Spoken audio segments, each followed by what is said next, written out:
मेरे प्रिय कैडेट्स, आप सभी को 9वीं कक्षा में फिर से स्वागत है। अब तक जो है हमने जो आपका पाठ्य पुस्तक है जिसका शीर्षक है स्पर्श भाग 1 से जो है अब तक जितने भी हमने अध्याय पढ़े हैं इस किताब के जो है अंतर्गत विषयों को पढ़ा है। तो उसी बीच अब जो है हम कल से जो है रहीम दास के जो रचित दोहों का अध्ययन कर रहे हैं। यह स्पर्श भाग 1 में से जो पद्य भाग में से दूसरा अध्याय है। तो चलिए, कल के वीडियो में हमने जो है रहीम दास के जो जीवन परिचय है या कवि परिचय कह लीजिए उसे देखा हमने। इनके जो कविता जो हैं ज़्यादातर हमें इनके कविताओं में क्या यानी दोहों में क्या विषय हमें निहित है मिलता है, जैसे कि श्रृंगारिकता, नीतिपरक और भक्तिपरक। ये हमने इनके जो कविता दोहे के अंतर्गत मिलते हैं। और अब तक जो है हमने 2 दोहों का विस्तृत अध्ययन किया है। एक बार उन दोहों को मैं दोहराना चाहूँगा। रहीमन धागा प्रेम का, मत तोड़ो चटकाए, टूटे से परी ना मिले, मिले गांठ परी जाए। तो इस तरह जो है हमने दोहों का इस दोहे का जो है हमने अध्ययन किया था। यहाँ पर प्रेम के बारे में बताने की कोशिश की है रहीम दास ने। और जो प्रेम होता है वो भी धागे के समान होता है, और एक बार जो है विश्वास या प्रेम टूट जाता है तो वह फिर से कितना भी मनाने के बावजूद भी वह मिलता नहीं है। उसी प्रकार धागा भी जो है एक बार टूट जाता है चटकाए से, जो वह फिर से मिलता नहीं है। मिलता है तो भी यानी उसमें गांठ जो है बन जाती है। उसी प्रकार दूसरा जो हमने दोहा देखा था, रहीमन निज मन की बिता, मन ही राको गोए, सुनी अठलाई लोग सब, बांटी न लेई कोई।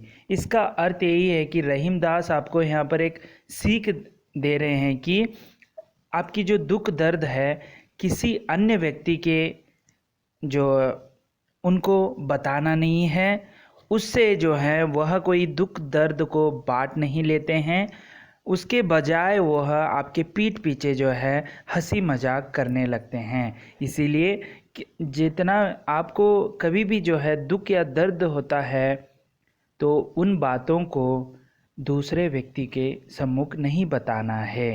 ठीक है, ये दोहे के अंतर्गत हमने देखा था। तो चलिए आज तीसरा दोहा का हम अध्ययन करेंगे। सभी जो हैं दोहे रहीम दास के छोटे हैं, लेकिन अर्थ इसमें बहुत ही गंभीरता हासिल की है। जितने भी रहीम दास ने लिखा है उसमें कुछ ना कुछ संदेश आपको देने का प्रयास कर रहे हैं। तो आप तो अभी 2 दोहों के अंतर्गत देखा।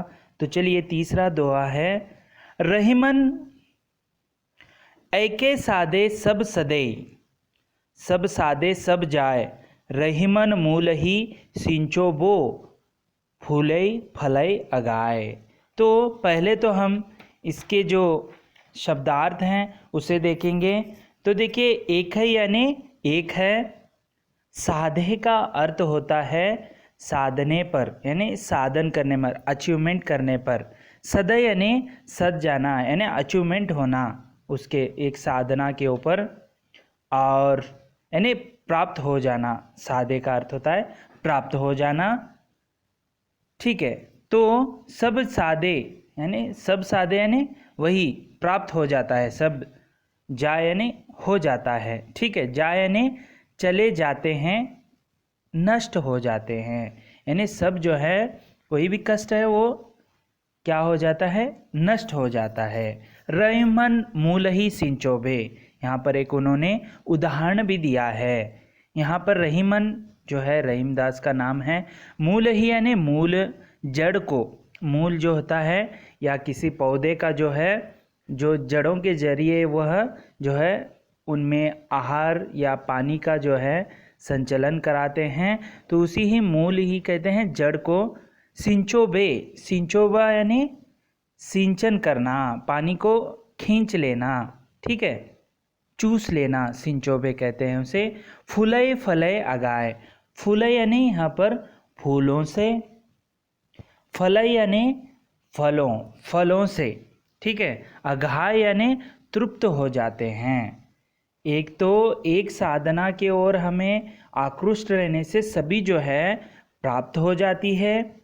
और यहाँ पर एक उदाहरण भी दिया है, सिंचोबे यानी मूल, यहाँ पर एक उदाहरण दिया है उन्होंने, फल यानी फल, जो फूल आप देख रहे हैं पेड़ या पौधे के ऊपर जो फल और फूल लगे होते हैं, वह उसे पानी देने से, फल और फूल को पानी देने से कुछ उपयोग नहीं है।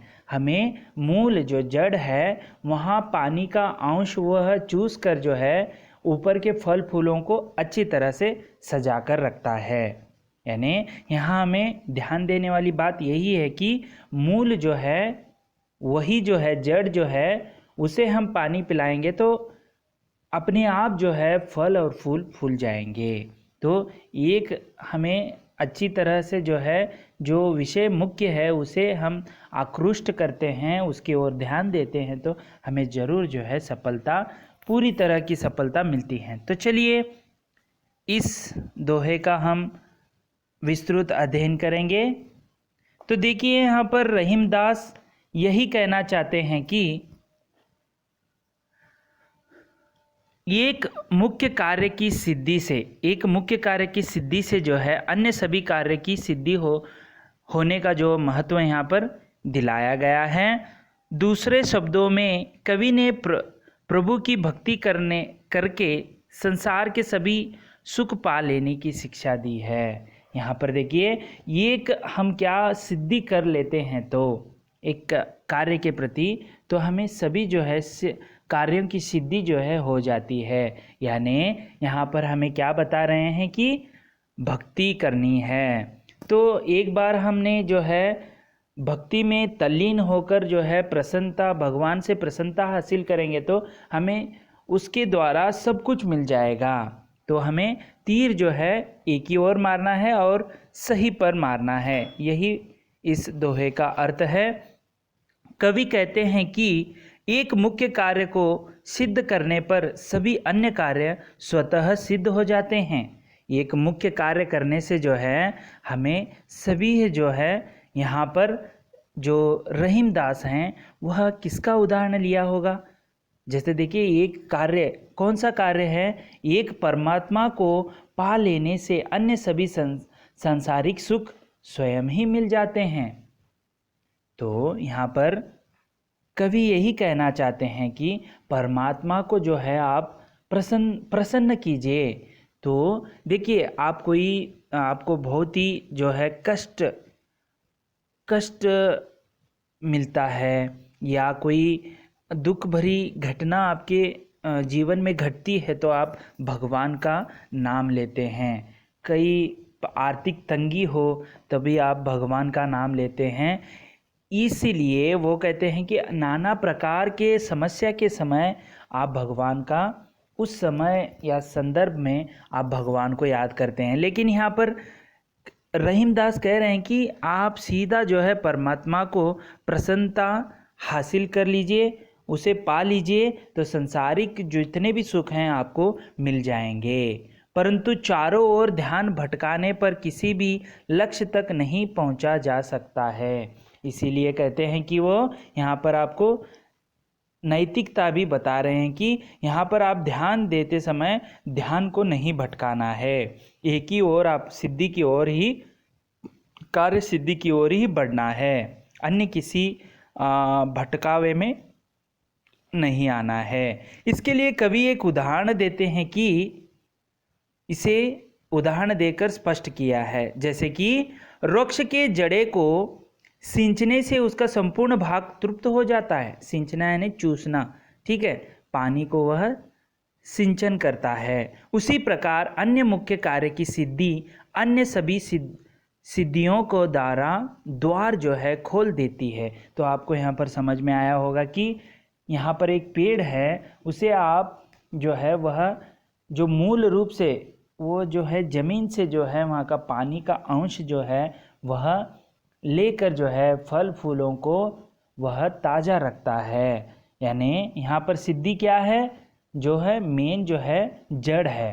जड़ को ही प्राप्त कर लिया तो फल फूल तो अपने आप जो है खिल जाएंगे। उसी प्रकार यहाँ पर कवि भी वही कह रहे हैं कि आपको एक मुख्य साधना की ओर, सिद्धि की ओर बढ़ना है और अपने आप जो है सब सुविधा मिल जाएंगे। जैसे कि आजकल देखिए छात्र हो या छात्राओं में जो है हमें एक ही लक्ष्य की ओर प्राप्त करना है। जैसे सैनिक स्कूलों में आपका लक्ष्य होता है कि एनडीए ज्वाइन करना, तो यह आप सिद्धि करेंगे तो, इस कार्य की सिद्धि करेंगे तो आपके जो है समाज में आपका जो है दर्जा बढ़ जाता है, आपको सम्मानित किया जाता है और आपकी आर्थिक तंगी है वो भी दूर हो जाती है और माता पिता की जो उनका जो ध्यान जो है या आपके प्रति प्रेम जो है और भी ज़्यादा बढ़ जाता है। एक आप साधना करने से सब साधना जो है सिद्ध हो जाते हैं। एक मुख्य लक्ष्य की तरफ ध्यान केंद्रित कर उस ओर अग्रसर व्यक्ति वहाँ तक पहुँच सकता है। इस प्रकार कवि ने एक एकल सिद्धि की महत्ता को स्पष्ट की है। एकल यानी एक ही चित्त। देखिए आप जो है सैनिक स्कूल में यदि आप दाखिला लिया है तो आपका एक ही जो उद्देश्य या सिद्धि होती है कि हमें जो देश की रक्षा के लिए एनडीए ज्वाइन करना है। तो यह आप सिद्ध करेंगे तो आपका जो है यहाँ पर यही जो है इस दोहे का अर्थ है कि आपको एकल सिद्धि को महत्व देना है। तो इस तरह इस दोहे का अर्थ हमने जाना। चलिए अगले दोहे की ओर बढ़ते हैं हम। बहुत ही अच्छा दोहा है चौथा दोहा। चित्रकूट में रमी रहे रहीमन अवध नरेश, जा पर विपदा पड़त है सो आवत यह देश। तो देखिए चित्रकूट जो है, जब रामायण आपको पता ही होगा तो अवध यानी अवध के जो नरेश हैं राजा, तो पहले हम इसके शब्दार्थ देखेंगे। रमी रहे यानी रमना यानी लीन हो जाना। अवध नरेश यानी अयोध्या के राजा कौन है, राम। ठीक है। जहाँ पर जिस पर, ठीक है, जहाँ पर यानी जिस पर विपदा यानी विपत्ति, सो यानी वह, आवत यानी आता है, देश यानी जो क्षेत्र या प्रदेश है। चित्रकूट पहले आप जो पौराणिक कथाओं के समय में चित्रकूट को किस तरह दर्शाया था। आज एक स्थल है, भव्य सुंदर स्थल है, लेकिन उस समय जो पौराणिक कथाएं, जो महाकाव्य रामायण के दौरान अवध नरेश जो है चित्रकूट जो है किस लिए गए थे, उनकी 14 वर्ष की वनवास की वजह से। तो यहाँ पर वही बताने की कोशिश कर रहे हैं। देखिए यहाँ पर क्या कहते हैं। रहीम दास विरचित इस दोहे में कवि ने चित्रकूट की महिमा का वर्णन किया है। पहले तो जहाँ प्रभु श्री राम ने वनवास की अवधि के दौरान कुछ दिन व्यतीत किए थे। देखिए वो थे राम, जब उन्हें वनवास काटने के लिए इस चित्रकूट जगह पर आकर अनिवार्य, राजमहल को छोड़कर अनिवार्य वहाँ पर रहना पड़ा था। यहाँ पर मैं कह रहा हूँ अनिवार्य, क्योंकि 14 वर्ष आपको वनवास यानी जो है घर या राज्य सब छोड़कर जाना होता है। तो उस समय चित्रकूट आकर बसे थे। तो इसका देखिए यहाँ पर रहीम दास जी कहते हैं कि अवध के राजा श्री राम वनवास के लिए चित्रकूट में आकर रुके। देखिए एक अनिवार्य की वजह से वह चित्रकूट में आकर रुके थे। वहाँ की प्राकृतिक सुंदरता में उनका मन रम गया। वहाँ की प्रकृति का जो सौंदर्य देखकर जो है उनका मन जो है रम गया था। अब जिस पर विपत्ति आती है वही यहाँ शांति पाने के लिए चला आता है। तो आपको समझ में आ रहा होगा, पहले जो है अनिवार्य के लिए जो अवध के अयोध्या के राजा राम थे, उनका जो जो है